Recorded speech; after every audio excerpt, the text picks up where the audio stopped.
So we will be showing you the pGLO transformation. A transformation is the insertion of a plasmid into a bacteria so that the genes on the plasmid can be expressed. For this we will be using an E. coli bacteria. And the plasmid we'll be using is the pGLO plasmid, which contains the beta-lactamase gene, the RSC gene, and the green fluorescent protein gene. The beta-lactamase gene causes ampicillin resistance. The RSC gene causes the ability of green fluorescent protein to be produced and expressed only when arabinose is present. What we will be doing is we will be adding plasmids into the same solution as an E. coli bacteria.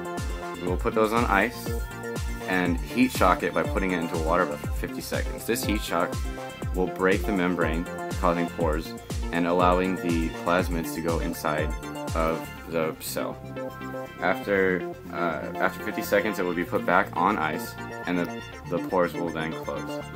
After 24 hours of incubation, only on the LB-AMP-RA plate will the green fluorescent protein be expressed and will show.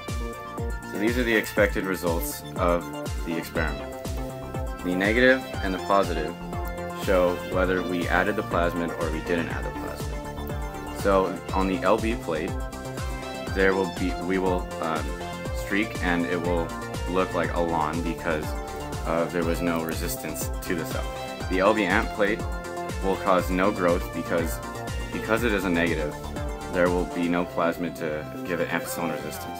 However, on the positive LB-AMP plate, there will be some growth because only some cells got the plasmid. On the LB-AMP-RA plate, it will glow green when a black light is present because it has the arabinose on it, so that the green fluorescent protein is expressed. First you need safety glasses, dear, Bunsen burner, streaked E. coli, calcium chloride and LB raw, 1.5 ml microcentrifuge tube, inoculating loop, 1 LB auger, 2 LB amp, and 1 LB RA plate, pGLO plasmid, Sharpie, micropipettes, tips, and magic glue tape. Okay, so the first step we're going to do is put your tip on your P1000 pipetter and set it to 250 microliters. Take your calcium chloride, which we have pre-aliquoted in this yellow tube, and suck up your calcium chloride slowly.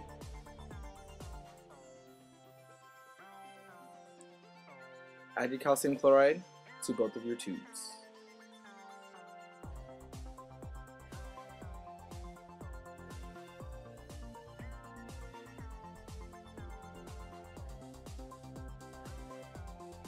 Dispose of your tip and repeat the process for the second tube.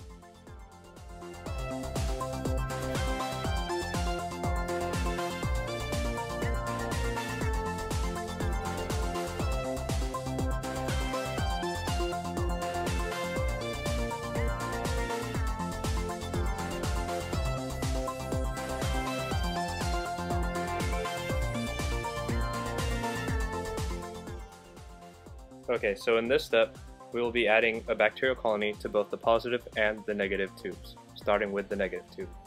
So to start this process, you have to take your inoculating loop and then first sterilize it by using a Bunsen burner. You must first wait a few seconds to ensure that the inoculating loop is not too hot for the auger. And then you can also test this by touching the side of the auger and making sure that it does not sizzle.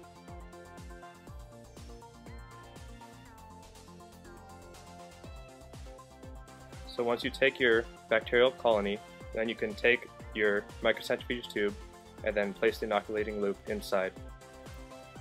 And then make sure that you twist around inside of the microcentrifuge tube to make sure that you get the colony inside. And once this process is done, you burn the loop to sterilize it again to get it ready for the next tube.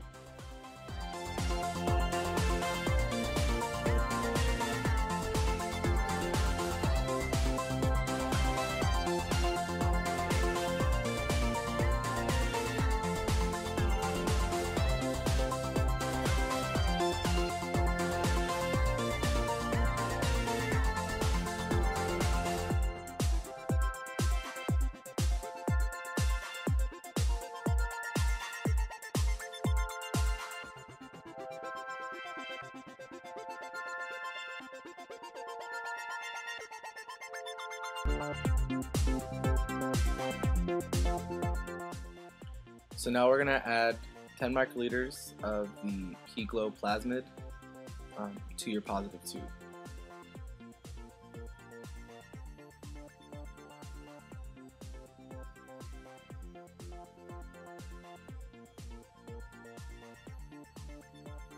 And make sure you add it to the positive tube only, not the negative tube.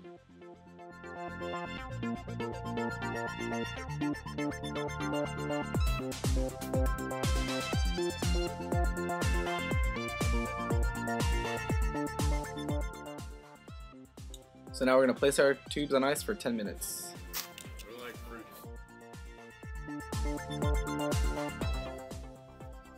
So once you have let the tubes sit in ice for 10 minutes, you then place them inside of a floaty for use in a hot water bath.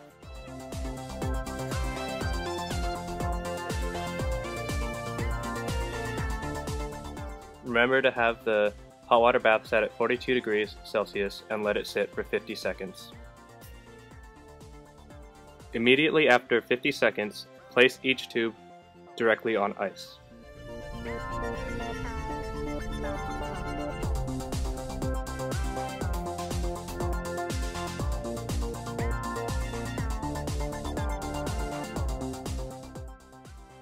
So now we're going to set our P1000 pipetter to 250 microliters again. Add our tip and add 250 microliters of LB broth to each one of our tubes.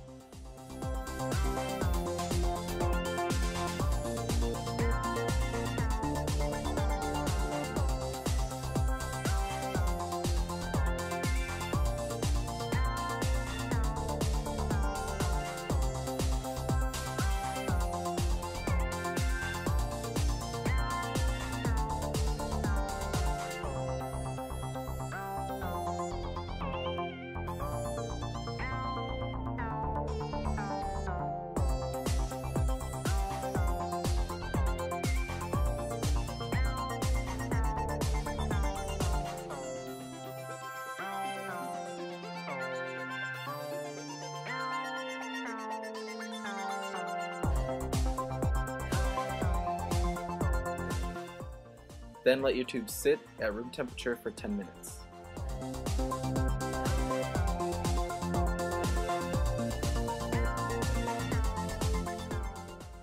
In this step, we will be placing 100 microliters of the positive tube into the LB amp and the LB amp para plates.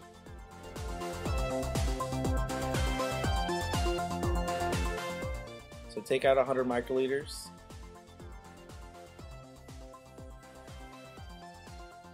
And pipette it right onto the plate.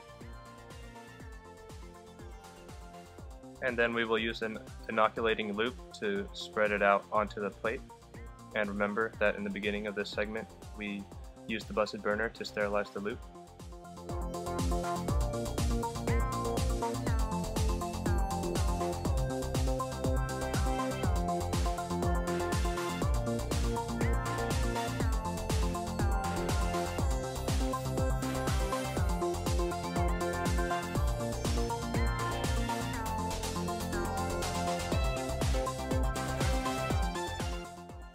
Remember to repeat this process for the negative tube on the LB amp and LB auger plates.